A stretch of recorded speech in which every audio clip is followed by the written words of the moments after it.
इसलिए जितनी value actual value के क्लोज होगी उतनी हमारी मेजरमेंट एक्यूरेट होगी। Accuracy depend on fraction uncertainty in the measurement. अब हमारी फ्रैक्शन अनसर्टेनिटी होती है इक्वल होती है uncertainty over measured value. If fraction uncertainty is small the accuracy is high.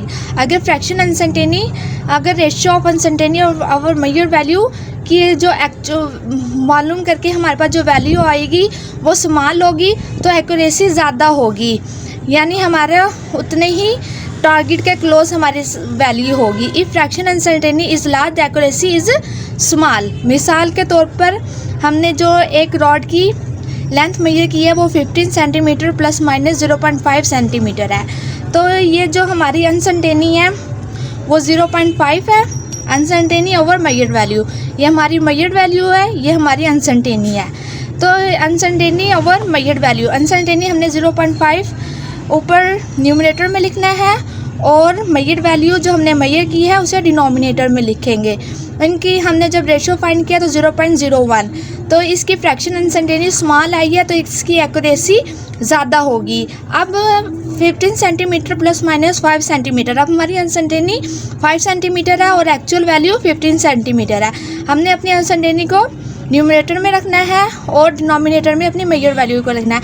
अब हमारी जो वैल्यू आई है 0.10 आई है, तो अब हमारी पुअर एक्यूरेसी होगी क्योंकि फ्रैक्शन जो रेशियो की वैल्यू आई है फ्रैक्शन अनसर्टेनिटी की वो हमारी लार्ज आई है, तो लार्ज वैल्यू होगी तो एक्यूरेसी कम होगी। अगर स्मॉल वैल्यू होगी फ्रैक्शन अनसर्टेनिटी की तो हमारे पास एक्यूरेसी ज़्यादा होगी और वो गुड एक्यूरेसी होगी, और अगर हमारी फ्रैक्शन अनसर्टेनिटी की वैल्यू लार्ज होगी तो पुअर एक्यूरेसी होगी। The larger is the significant figure the higher is accuracy. अगर हमारे सिग्निफिकेंट अगर ज़्यादा होंगे तो उसमें एक्यूरेसी भी ज़्यादा होगी। Rounding off the digit, if the last digit is more than 5 the retained digit is increase by 1 and if it less than 5 it is retained as सच।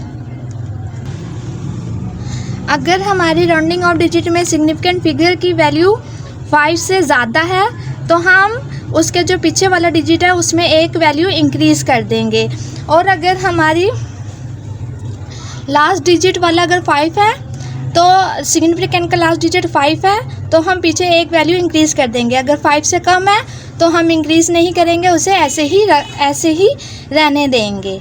अब मिसाल के तौर पर इसमें 2.512 मल्टीप्लाई 10⁻³ मीटर है और हमने इसको राउंडिंग ऑफ करना है 2 सिग्निफिकेंट फिगर तक।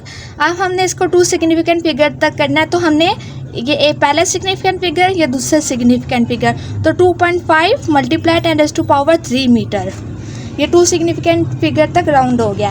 अब हमने राउंडिंग ऑफ 3 सिग्निफिकेंट फिगर, हम राउंडिंग ऑफ 3 सिग्निफिकेंट फिगर करना है तो 3.456 मल्टीप्लाई 10⁻⁴ किलोग्राम। अब हमने इसको अपना लास्ट डिजिट करना है, हमने 3 सिग्निफिकेंट फिगर करना है, तो 3 सिग्निफिकेंट फिगर के लिहाज से हमारी वैल्यू, इसका लास्ट डिजिट देखना है कि वो 5 से बड़ा है या छोटा। अब ये 5 से बड़ा है तो हमारे लास्ट डिजिट में इसकी वैल्यू एक इंक्रीज़ हो जाएगी क्योंकि ये 5 से बड़ा है। अगर ये 5 से छोटा होता तो फिर हमारी वैल्यू इंक्रीज़ नहीं होती, ठीक है, 3 सिग्निफिकेंट फिगर तक। अब ये इंक्रीज़ होगी क्योंकि इसका लास्ट डिजिट बड़ा है 5 से, तो 3.46 मल्टीप्लाई 10⁻⁴ किलोग्राम।